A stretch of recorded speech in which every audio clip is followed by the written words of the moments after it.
E aí, pessoal, bom dia. Eu tô toda arregaçada assim que eu cheguei do Pilates e tô cuidando da minha casa, cuidando das minhas coisas, né? Fazendo tarefa de esposa, né? Com muita alegria, viu? Porque tem casa, tem que dar glória a Deus, tem que glorificar mesmo, porque tem casa, tem comida pra fazer. Dá trabalho, dá, mas ser feliz é trabalho, né? É isso mesmo. Eu queria compartilhar com vocês hoje um pouquinho sobre a minha história. Às vezes a pessoa pode até me olhar assim, falar assim, que mulher arrogante, que mulher metida, que não sei o quê, não sabe de nada, viu? Todo mundo tem um jeito, tem um caráter mediante tudo aquilo que aconteceu no passado dela. Vocês sabem disso? Ninguém chega a um resultado sem antes ter acontecido alguma coisa lá atrás, né? Então todo resultado é realmente um resultado de uma coisa, de algum problema que a gente teve. Então, eu fui forçada a me tornar uma pessoa imponente, uma pessoa mais que se impõe, porque a vida me transformou nisso. Vou contar para vocês um pouquinho. Eu vou lavando vasilha enquanto eu vou contando para vocês que o tempo ruge, né, gente? Tem muita coisa para fazer hoje ainda lá no escritório. Olha, eu sou um fruto de um relacionamento de uma mulher de 15 anos de idade com o senhor casado, já quase entrando na fase idosa da vida. E aí meu pai iludiu minha mãe. Minha mãe foi fruto de um estupro. Foi odiada pela minha avó. Minha avó odiava declaradamente a minha mãe, porque ela era fruto de um estupro aos 16 anos de idade. Então a história da minha mãe já começou, coitada, toda bichada, toda problemática. E aí, a minha mãe não teve estrutura nenhuma de mãe, ela não teve amparo nenhum dentro da casa dela e saiu de casa muito cedo.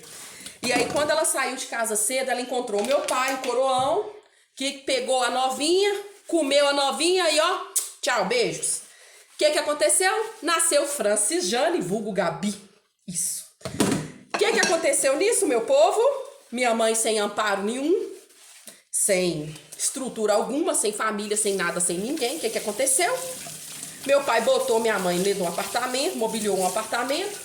Ele era casado, tinha 8 filhos, um monte de filho espalhado por aí. O que aconteceu? Me largou lá com a minha mãe. Minha mãe ficou doida na pista, virou alcoólatra, virou drogada. Nem sei se naquela época tinha droga, sei lá o que aconteceu com ela. E ela cuidou direitinho de mim até 1 ano de idade. Depois disso, ela começou a entrar no alcoolismo e ficou muito doida mesmo na pista, muito mesmo.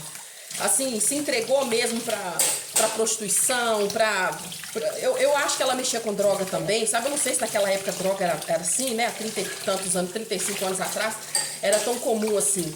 Mas ela se entregou pra bebida. E nisso, quem foi que sofreu com isso? Eu que sofri. Porque o que aconteceu comigo?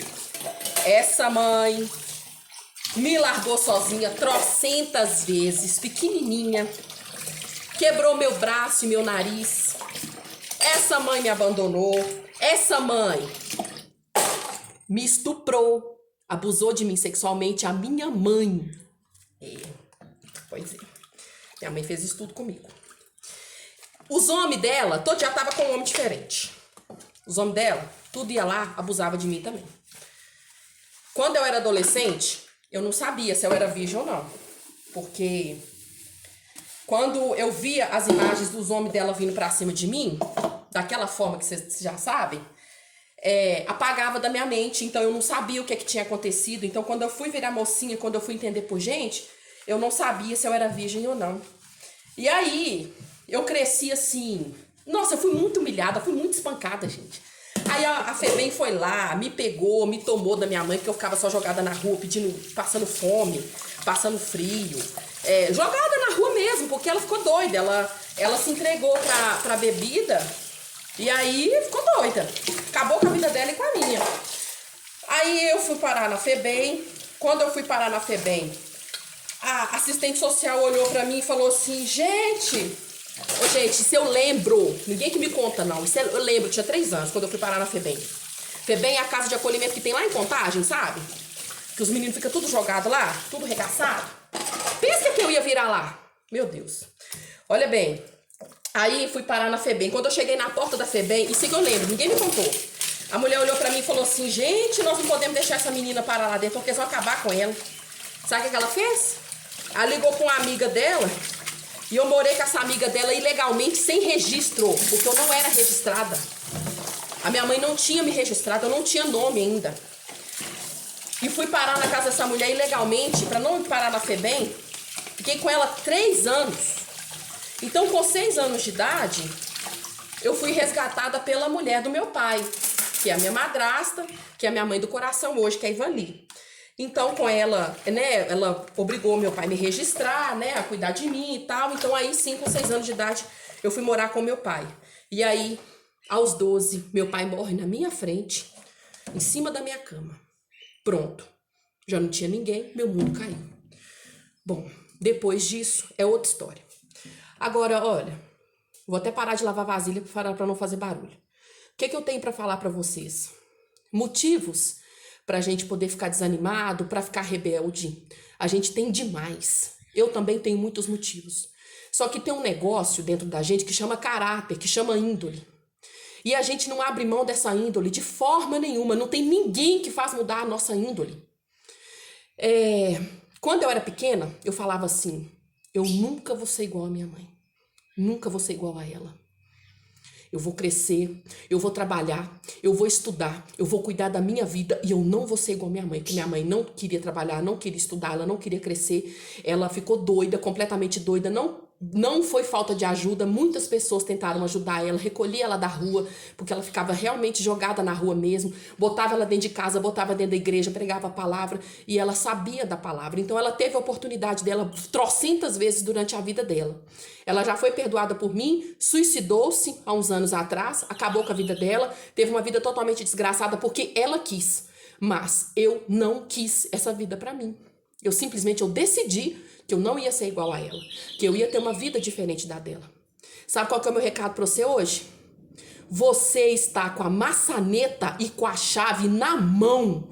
Vira a chave da sua vida e muda ela.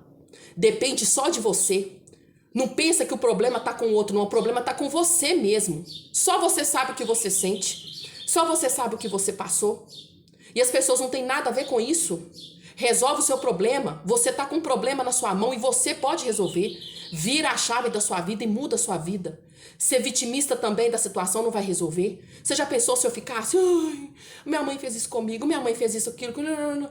Gente, imagina que filhos que eu ia criar com essa mentalidade. Eu ia ter 2 filhos fracassados, doentes, piores do que eu. A minha estimativa era para ser uma piranha, uma prostituta, uma louca. Mas eu decidi, de pequena, eu falei, eu não vou ser igual a minha mãe.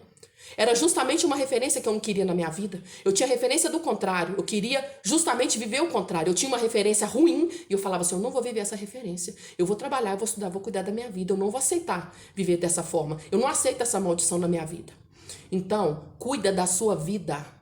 Você está com a chave e a maçaneta na sua mão. Vira ela a seu favor, tá bom? Cuida da sua mente, perdoa. Sabe por quê? Você vai ficar ocupando a sua mente com uma coisa que não dá para resolver. Imagina se eu tivesse mágoa da minha mãe. A mulher tá morta, gente. Quem que vai sofrer com isso? Eu não, eu vou ficar segurando isso não. Eu não dou conta de resolver isso. Isso aí quem resolve é Deus, gente. É Deus que resolve essas coisas.